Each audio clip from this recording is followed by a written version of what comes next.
Outlet पर होगा आपके सारे फिजिक्स के इंस्टीट्यूट मैथ्स और उसका सफाया। बस अपने फोन से क्वेश्चन की फोटो खींचो, क्रॉप करो और तुरंत वीडियो सोल्यूशन पाओ। डाउनलोड कीजिए डाउटनेट ऐप अभी, या फिर व्हाट्सएप कीजिए अपने डाउट्स 8 400 400 400 पर। इस क्वेश्चन में बोल रहा है कि एक पॉजिट्रॉनियम एटम है, ठीक है।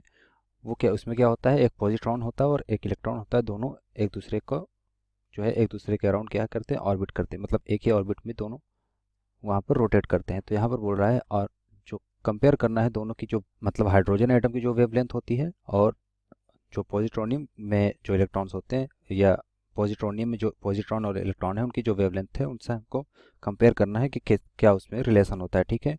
तो हम यहाँ पर देखते हैं पॉजिट्रॉनियम एक्चुअली होता क्या है। अगर हम देखें यहाँ पर, तो इस तरह से होता है। हाइड्रोजन एटम और पॉजिट्रॉनियम की जो रेडियस होती है एक्चुअली एक ही जैसी लगभग होती है। तो यहाँ पर अगर देखें, थोड़ा सा यहाँ पर डिफरेंस होता है, उसमें न्यूक्लियस होता है। यहाँ पर पॉजिट्रॉनियम के केस में न्यूक्लियस नहीं होता। हाइड्रोजन के केस में क्या होता है, बीच में न्यूक्लियस होता है सेंटर में, और उसके अराउंड जो है इलेक्ट्रॉन रिवॉल्व करता है। लेकिन पॉजिट्रॉनियम में क्या होता है, एक पॉजिट्रॉन होता है, मतलब एंटी पार्टिकल ऑफ इलेक्ट्रॉन, और एक होता है इलेक्ट्रॉन। और ये दोनों एक दूसरे के अराउंड क्या करते हैं, मूव कर रहे होते हैं, इस तरह से रोटेट कर रहे होते हैं सर्कल में, ठीक है। तो यहाँ पर जो इससे रिलेटेड जो वेवलेंथ है और जो इस वाले इलेक्ट्रॉन की जो वेवलेंथ है, वहाँ पर हमको देखना है उनमें क्या रिलेशन है, कंपेयर करना है दोनों को, ठीक है। तो यहाँ पर हम पहले रेड्यूस मास निकाल लेते हैं पॉजिट्रॉनियम के लिए। पॉजिट्रॉनियम है, ठीक है।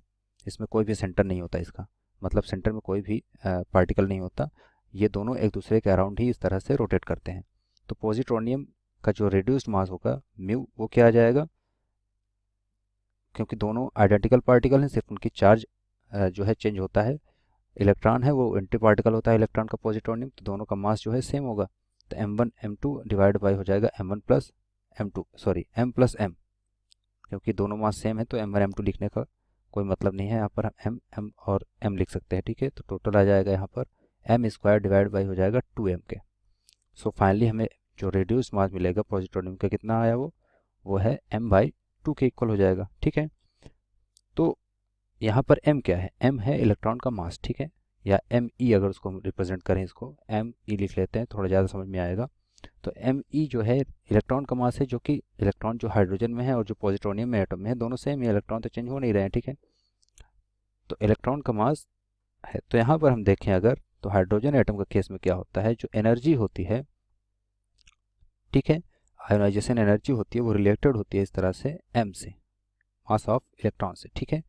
सो यहाँ पर हम बोल सकते हैं कि जो ई एन डैश होगी, इसके लिए हम ई एन डैश यूज़ कर रहे हैं, ठीक है, ई एन डैश, और इसके लिए ई एन, हाइड्रोजन एटम के लिए।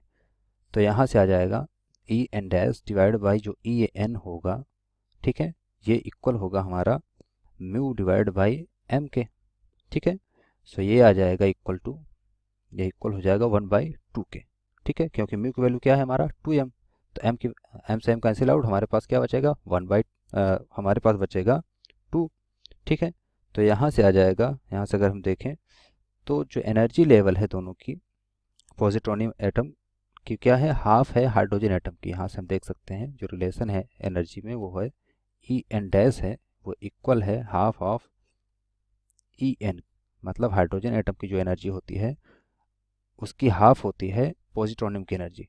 तो यहाँ से जो वेवलेंथ होगी दोनों की, वहाँ से आ जाएगा हमारे पास रिजल्ट आएगा ई इक्वल्स टू क्या होता है, एच न्यू के, या H C divide by lambda K, ठीक है। तो यहाँ पर हम देखते हैं कि जब एनर्जी ज़्यादा होती है, मतलब वेवलेंथ क्या होती है, कम होगी। एनर्जी जब बढ़ेगी तो वेवलेंथ की वैल्यू क्या होती है, कम होती है। मतलब मैक्सिमम एनर्जी के लिए मिनिमम वेवलेंथ मिलती है और मैक्सिमम वेवलेंथ के लिए हमें मिनिमम एनर्जी मिलती है। तो जब इसकी एनर्जी जो है हाइड्रोजन एनर्जी से कम है, तो मतलब इसकी वेवलेंथ जो होगी क्या होगी, हाइड्रोजन एनर्जी में जो इलेक्ट्रॉन है उसकी वेवलेंथ से ज़्यादा होगी। तो हम कह सकते हैं जो, लेट्स से कि यहाँ से इससे जो रिलेटेड वेवलेंथ है वो λ1 है, ठीक है, और इससे जो रिलेटेड वेवलेंथ है वो λ2 है। तो हम यहाँ पर बोल सकते हैं कि जो λ1 है वो क्या होगा, ग्रेटर देन होगा λ2 के, ठीक है। तो यही हमें यहाँ बताना था, इसमें रिलेशन बताना था कि जो दोनों की वेवलेंथ होती है उसमें क्या रिलेशन होगा, हाइड्रोजन एटम के केस में और पॉजिट्रॉनियम के केस में। तो पॉजिट्रॉनियम के केस में जो इलेक्ट्रॉन से रिलेटेड वेवलेंथ होगा इलेक्ट्रॉन का, वो ज़्यादा होगा कंपेयर टू हाइड्रोजन एटम के जो इलेक्ट्रॉन होंगे, ठीक है। तो ये हमारा आंसर होगा।